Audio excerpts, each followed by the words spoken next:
So thank you everybody for joining us. I'm so excited to see so many people that I know and excited to see people that I don't. Today, as you may have heard, we're gonna make delicious lettuce wraps. I really like lettuce wraps because A, it's a great way to get a ton of veggies into your diet, especially in the spring when, greens are coming up and carrots and all those delicious things. But it's really versatile because you can do, for vegetarians, you can do tofu. For pescatarians, you could do shrimp. Today we're doing chicken, but people could even do beef lettuce wraps. It can run the gamut of anything that you can put in it, from the proteins to the veggies to the toppings. And today we're gonna do the basic ginger soy marinade that I think works with anything you could put inside the lettuce wrap. Any protein it'll work for.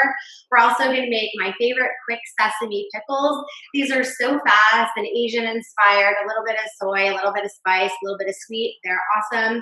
And then we're gonna do a spicy peanut sauce. If you guys have a food processor, it'll be your best friend in this. If not, you can get at it with a whisk and a bowl. So I guess we're gonna go ahead and start. For anyone cooking along with me, I've already got my chicken chopped up. And we're gonna build the marinade right in this dish because uncomplicated to me is also all about doing less dishes. It may not look it here because I don't wanna, do a ton of prep while y'all are watching, but for me, it's conserving dishes. So we've got about a pound of chicken cut up. It's just chicken breast, but you can use whatever you have. To that, we're gonna go ahead and add our soy sauce. And I do extra marinade because at the end, I really like to bring it up to a safe temperature, simmer it down, and then your marinade, which had raw chicken in it before in this case, then can become a sauce. So you're not wasting it if you have a ton extra. So the soy sauce is going in.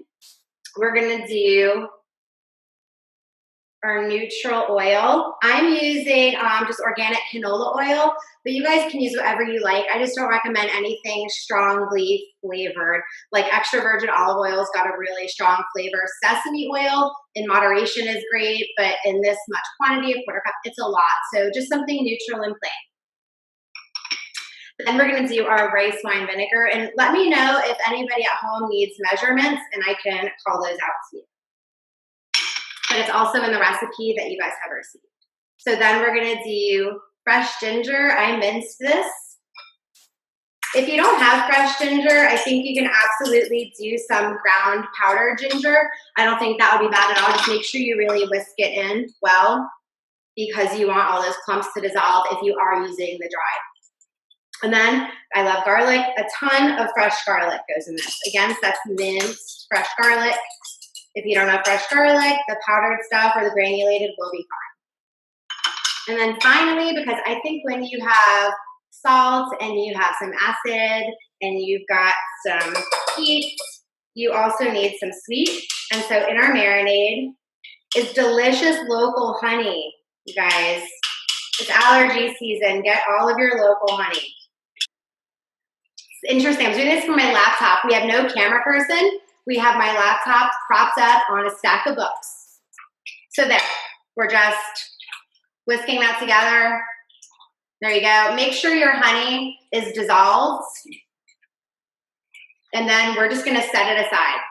While that's marinating, we're gonna get started on our pickles because that also has a bit of a marinating time. So in your favorite bowl, you can do about a pound of cucumbers. I use these little Persian cucumbers. You can see how thin they are and that they don't have many seeds inside. They're really tiny and you don't peel them. You just throw them right in. And for the carrots, this recipe says that you can julienne them or you can do coins. I opted for easy coins today, just really thinly sliced, as comfortable as you are getting, to doing thin, do that. Add those in. Again, I get organic carrots, so I don't peel them. The peel is where a lot of that goodness is anyway, so if you want to keep the peels, makes your job easier, and it's a lot of health benefits in there. And then green onions. We all like these green onions, right?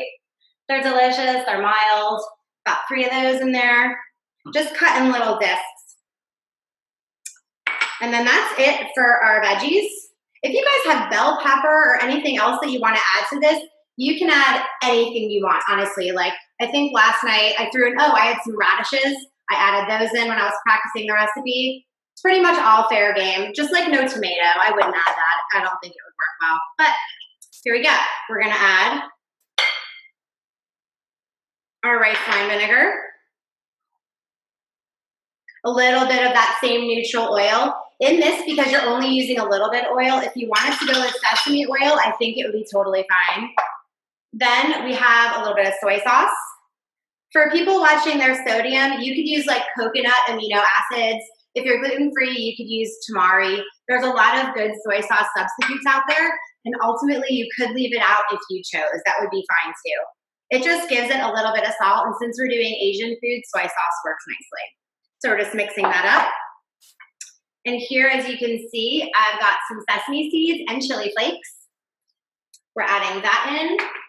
And then, once again, honey. And for people who are completely plant-based, you can do agave in this. Maple syrup would be fine. Any sweetener. In a pinch, you could use a pinch of sugar. It would be totally great. I have done that. But again, if you're using honey or something really viscous like this, you need to make sure it's dissolving, because as you can see, it's getting stuck to my spatula. So we're just gonna get in there and we're gonna work it through. And it looks like, as you can probably see, there's not a ton of liquid in this. Can y'all see that? Shake heads if you can kind of see. There's not a ton of liquid in this, but the salt will draw moisture out of your cucumbers. So in a half hour from now, this will be really, really saucy. Looks at this point can be very deceiving. So doesn't look like a lot of juice now, but believe me, by the time you're ready to eat it, you'll have plenty. And I like to drizzle that acidic, delicious sauce over my lettuce wraps. So rest assured there'll be enough. Okay, so we're just gonna do that and dropping carrots and onions everywhere. And we're just gonna set this aside. So we've got our chicken marinating, we've got our pickles pickling, and now we're going to do the peanut sauce. So some people don't do peanuts, and I fully understand that. You can use an almond butter in this. You can use cashew butter. I think that mostly any nut or seed butter could work in this, even tahini. I have used so much tahini in my day, and I've had so much leftover tahini, and I know that it's good for just about anything that peanut butter is good for. So we're gonna start with about a cup of that, and in your food processor or in your mixing bowl, we're gonna do gloppy peanut butter. Now, if you want to use chunky peanut butter, that's fine. I'm in the minority in my family, and I like creamy peanut butter. Just make sure it's not one of those ones with chocolate in it or cinnamon or any of that. Just a simple peanut butter, salted, unsalted, it doesn't matter. It'll all be great. So there we go, peanut butter in the work bowl. We have got, again, ginger. Minced fresh ginger. Going in the bowl. We've got, once again, soy sauce. Feel free to substitute tamari or amino acids, whatever you like. There we go.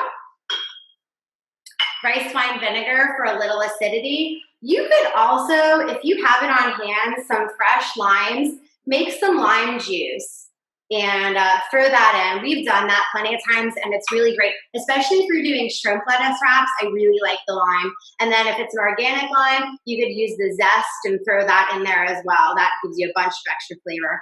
But rice wine vinegar is what I had, and we're all about making do, so that's what we're doing. And then I'm using like sriracha hot sauce.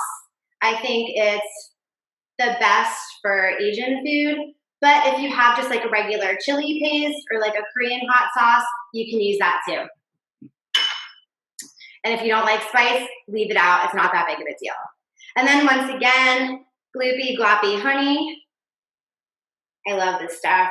Actually, this honey was a gift from my friend. It's local honey that she infused chili peppers into. So it's extra spicy.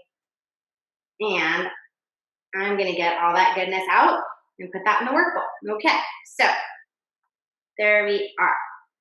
Easy peasy. Not really, I'm kind of making a mess, but that's fine. So I've got a stack of dishes. We're in a full bowl. So we're gonna add the lid back onto your food processor, and you're just gonna pulse at first to see kind of if you have a major glop. Because if you get like freshly ground peanut butter, it's gonna glop up pretty good in here. So we just wanna go slow. And you wanna see kind of that, you wanna see that there's no giant clumps anywhere. It's just becoming a sauce. Let's hope I get this back on. I think we did it. And then we're gonna continue to pulse. And we're just looking for this to be a really creamy consistency. There's no magic here other than me saving my arm from whisking. Okay. So as you can see, this is not a peanut sauce. This is, can you see that? It's really thick and pasty. So I don't want that. We want a sauce, we want a spoonable sauce. This right now is straight peanut butter. So a little bit at a time. I do between a teaspoon and a tablespoon at a time, just a little bit. And you're gonna pulse again.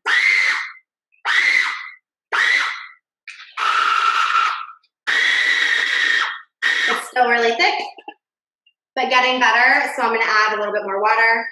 And I'm gonna keep doing this until it's at a consistency that I like. Now, it is not shaking anymore, so it's happily blending away. Okay, we're good.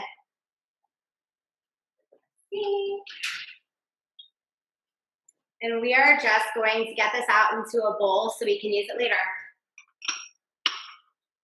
All right, and now you'll be able to see what this looks like.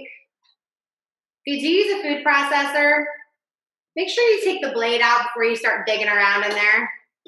I may or may not have made that mistake before. Oh, look how good that looks. See, that's just like, it's nice and smooth and delicious now. So we're just gonna put that in our bowl. Now we've got our chicken, and our chicken is marinating. When it's small pieces of chicken like this, there's a lot more surface area going on than just like a big chicken breast. So if you want the flavor to seep into your protein, the smaller it's chopped up, the more your marinade will get in there. It doesn't matter, chicken, fish, beef, whatever the case is, the smaller it's chopped, the less time you probably need to marinate. So at this point, it's only been, what, 20 minutes? I think we're gonna be absolutely fine to go ahead and start cooking this. Now, here's some advice from somebody who has done this the wrong way before. If you decide to turn on your pan and you put your little bit of oil in it, and you decide to just throw all of this chicken with the marinade in here, the mess is like besides the point, but you're just gonna, so moisture is the enemy of browning and caramelization. So if we want good caramelized, delicious chicken, we don't need this liquid in this pan. So I don't have a sink right here. What I'm gonna do is talk you through it, but we're gonna strain this out. But we're also gonna try to reserve our liquid for making a sauce after we're done. So bear with me. What we're gonna do is strain. All right, I've got this. I've got a bowl to catch the reserved liquid. Actually, I think we can do it. Here we go. If anyone is warning me silently about doing this, it's too late. Okay, so I've got a little strainer, and we're just gonna spoon this into the strainer. Look at that. No messes. Okay, let me get that and see. So we just want as much of this liquid off as possible. Can you guys see what I'm trying to do? If you have a big colander, that'll work fine. Anything that lets the liquid through with a reserve, little vessel to catch it in, put it up there. Okay, so a lot of that liquid is out. Give it a shake, shake, shake. Help gravity. Stir it around a little bit. And it's nice because we still have all those chunks of ginger and garlic in there. That's gonna be delicious in the end product. So shake, shake, shake. There we go. And Even further, I would really like to drain this for a second on a paper towel and pat it dry because I really want crispy chicken. It's delicious. So go the extra mile. It'll cost you 1 paper towel and 2 seconds. Okay, there's that. So on our plate, with just the paper towel, we're just gonna spread this out. And at home, you don't have to hold your plate up in the air like I am right now. Do not try this at home. Okay, so we're gonna do that. And then take another paper towel. And so you don't get chicken hands, use your fork and just pat around. Wanna keep the chicken on the plate. There we go. So we are dry-ish. Okay, so we've got our sauce reserved. Now this is not safe to eat right now because raw chicken just lived in this. We have to cook this just as if we were cooking any raw beef or poultry, anything. This has to come up to a safe temperature. So this is not sauce yet. This is still just a used marinade that needs a lot of work. But we're not wasting it. You work too hard for your money. Don't throw it in the garbage. So I have my fancy burner here. And at home, medium high is great. You know how your burner works. If things are too hot, tone it down a bit. But we're preheating this right now. Can you guys still hear me over the hum of the induction burner? Cool. So, neutral oil going in. Just a little bit. You just want to coat the bottom to prevent your chicken or fish or whatever it is from sticking. So, okay. We're gonna wait till that heats up. I'm gonna pat this for another second. This is, I think, hot enough. So we're just gonna discard our chicken-y paper towel. And right from this plate, I'm actually gonna check. Sizzle, great. Okay, so we're just gonna, look, we're really cooking. Don't scrape your paper towel into the pan. If you do, not that big a deal. Spread this out. Spread your chicken out. You want a single layer.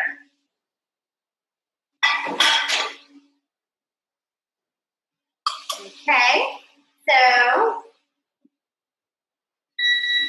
it's gonna yell at me every time I pick it up, but do you see it cooking away in there? Great. So the key to getting good browning on your food and caramelization is to let it do its thing. Don't keep stirring this around. Let it make contact with the heat. So notice I'm not messing with it. I got it in a single layer and I'm not doing anything else. For me, there's a trick to knowing when it's time to start flipping and messing with your food in the pan. You know when you're cooking chicken or fish, whatever, you can kind of see it becoming opaque from the bottom up, right? All of a sudden it's like this translucent thing, but then from the bottom up, it starts looking like it's cooking. When it gets halfway to 3/4, that's my cue to flip. And so that's what we're gonna do now. So we're waiting, and this is, small chopped chicken breast, so this isn't gonna take very long. So we're almost there. Oh my gosh, that looks good. Okay. So I'm gonna show you what it looks like when it's happy and ready to flip. You see that? All right, that is brown, delicious chicken. So we're gonna just flip this around in the pan. Very exciting, it looks awesome. Just flip all of them over and let it sit again. And the other side will get all nice and brown. And honestly, I don't want to cook this chicken until it's just done because I really want it to get crispy on the edges. And here's something I want to tell you guys. When you use really, really good quality chicken, this chicken was donated from my friend Hayden. He is a poultry farmer here in Silva, and his chickens are not, when they're processed, they're not pumped full of a bunch of water and flavor solutions before they get to you. So this does not cook down. It is so much juicier, and I think you get a lot more for your money when you get good quality chicken. So we can let this go a little longer, and we don't have to worry that it's going to shrink down to nothing. So just a tip, Hayden at No Mountain Farm, thank you for donating this amazing chicken. We are about 75% there on this. We're just going to let it keep going. Perfect. So while this is happening, you can begin thinking about your lettuce wraps. So we, for the sake of time, have already prepped our lettuce. So we have amazing leaf lettuce. Has everyone heard of like butter lettuce or bib lettuce? Any of those really good soft, wide lettuces that all the restaurants know what's up and they use them for our lettuce wraps?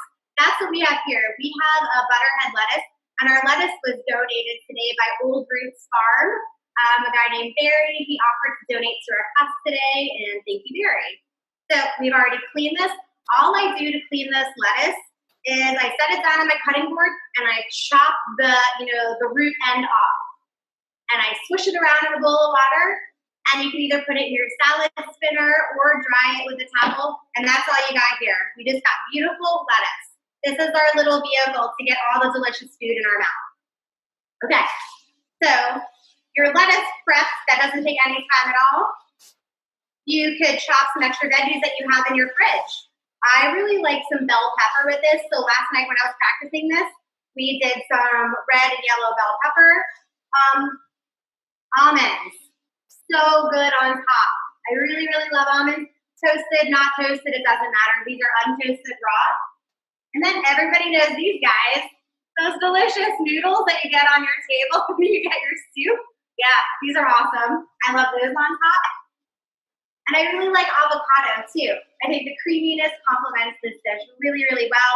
Also, tell me this isn't the cutest avocado you've ever seen. Thank you, Trader Joe's and your teeny tiny avocados. So, okay, by the time I was done talking about this, our chicken is done. See how good that looks, you guys? That went from a little bit of chicken to a lot of delicious. And all that sugar is caramelized on here, that ginger, that garlic, that soy, oh my gosh, that honey.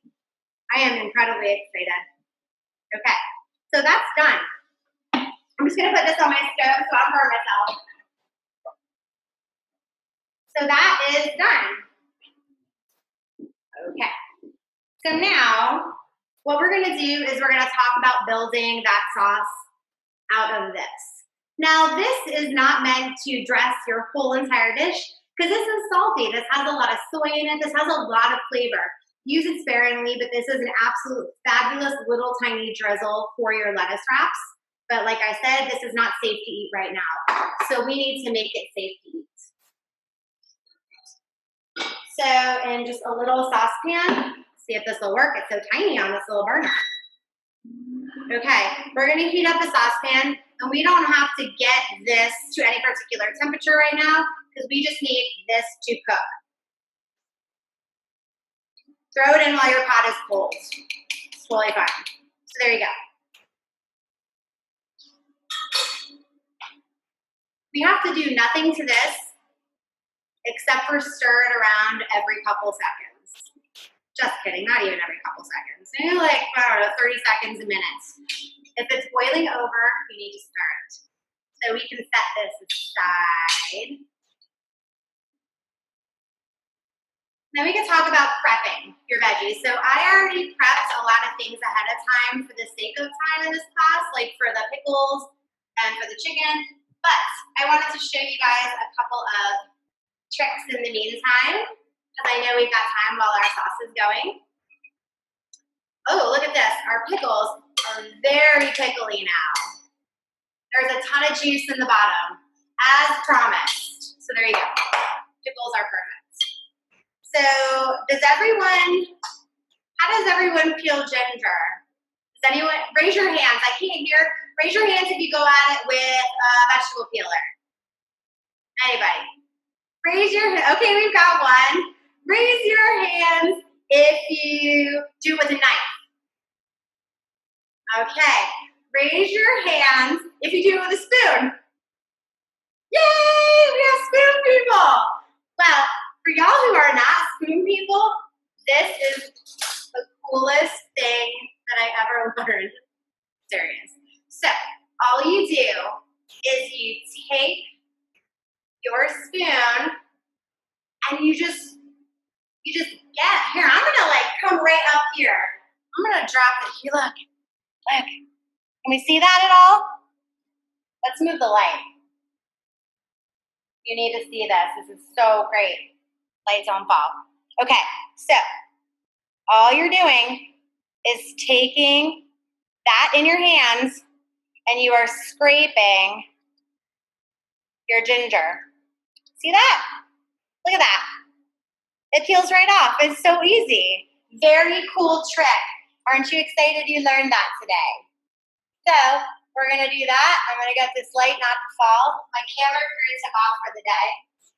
So this is starting to simmer, by the way, so we're cutting that. We're just gonna stir that a little bit. Perfect. And then we're just gonna continue scraping this. So you scrape it all the way around. Fast, fast, fast. The littler the spoon, the better. There you go. Also, something that I think is helpful to know is when a recipe calls for like a tablespoon of minced ginger, you need about an inch of ginger. It's like the only food that I really know of that's measured in like inches, but an inch of ginger is about a tablespoon. FYI. So there we go. Oh, our sauce is looking good. It's reducing. Great. So we have this. And then to mince it, all I do is I cut it in little rounds. I don't know how well you can see this. Can you see this? Cut it in little rounds. And then I cut it in little matchsticks. So I just stack them up and I just cut them in little matchsticks. And then I flip those matchsticks around and I just go like that. And then skip my fingers. You just run your knife through it, keep stacking it, pushing it. There you go. You have minced ginger. Great. Good inside. Now for garlic. Does anyone think this is like a magic vault to get into? Like, how do you do this? Does anyone try to peel this by hand? No, right? Does anyone smash it with a knife because it's really fun? Yay! That's what I do. This is great. All you do, if you don't smash with a knife, there you go. The peel breaks, and there you go. Your peel is off. It's a super simple way to get your garlic out of its little hole. There you go. Same way. And because you've already hit it pretty hard, it's halfway to being minced. So there you go. Minced garlic.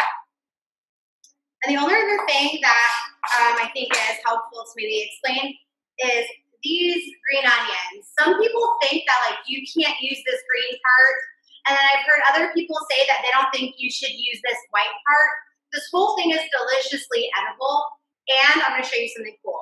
So what I do is I just cut off about this much at the end. Not that this is bad, but because I like to do something really cool with it. So I'm going to save that. And you just peel off any, this is already good to go. We're gonna let it go, and then we're gonna check its temperature to make sure it's safe. So, cut off the end just because it's a little bit ratty looking, and then you just cut it in little rings. This is what I meant when I said cut in little rings. Just like that. All the way through. And this is also a great garnish, so this won't be wasted. Okay. There you go. That is good. So this, really quick, side note. You guys can put it in water on your windowsill, and I have fresh onions for my eggs just about every day without having to reach into my fridge. That's pretty neat. It grows right out of the top again, so within a couple days, this nub will turn into this, and you can absolutely use this again. Just a little water. in a little dish and on your windowsill. Super cool. Keep using those scallions. They're awesome. So I just keep it right here. It lives with my succulents. So there. This is why I don't use the end. It's totally fine to use the whole thing, but why not have free scallions?